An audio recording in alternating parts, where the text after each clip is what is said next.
psychologically. How old were you when they put you in? I was 23, just turning 24. And tell us the whole story. What happened? Well, I was arrested back in 1994 for homicide.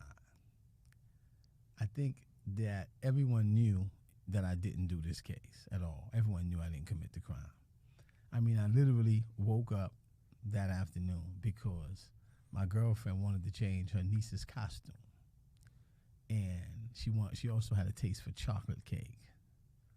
So just imagine waking up to change a costume for Halloween, a child's costume, and then disappearing for the next 29 years of your life, right?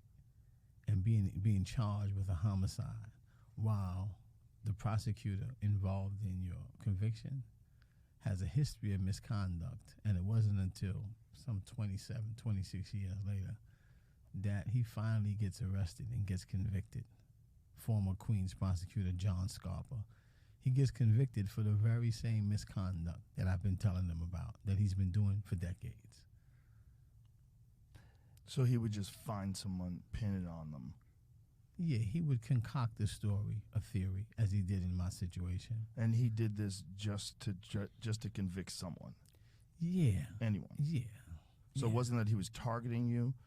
He just decided it was you? Anybody that he felt was involved in a criminal lifestyle or in drug dealing, it's easier to get someone that has a history of being involved in the streets to put a case on them than it is that someone that doesn't. So, once they find out that you have a record, it's easy to say, all right, well, he did this homicide. What kind of a record did you have at the time? I had a drug sale prior to that. So that's enough for him to say, okay, he's a part of a drug crew, and let's arrest him and lock him up. This particular prosecutor, his thing was bribery. He would pay off witnesses, and he ended up not only getting convicted but went to federal prison for it.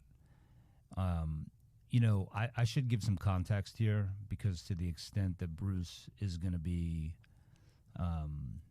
guarded about certain details of his case, I want to explain why.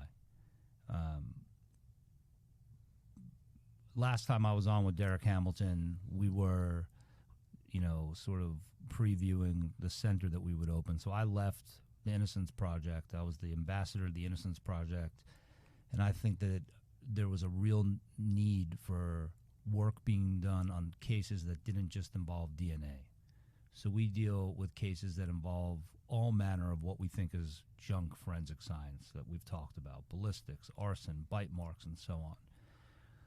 But we also want there to be an aspect that dealt with clemency for people that we think got over-sentenced and deserved a second chance. So Bruce was our first client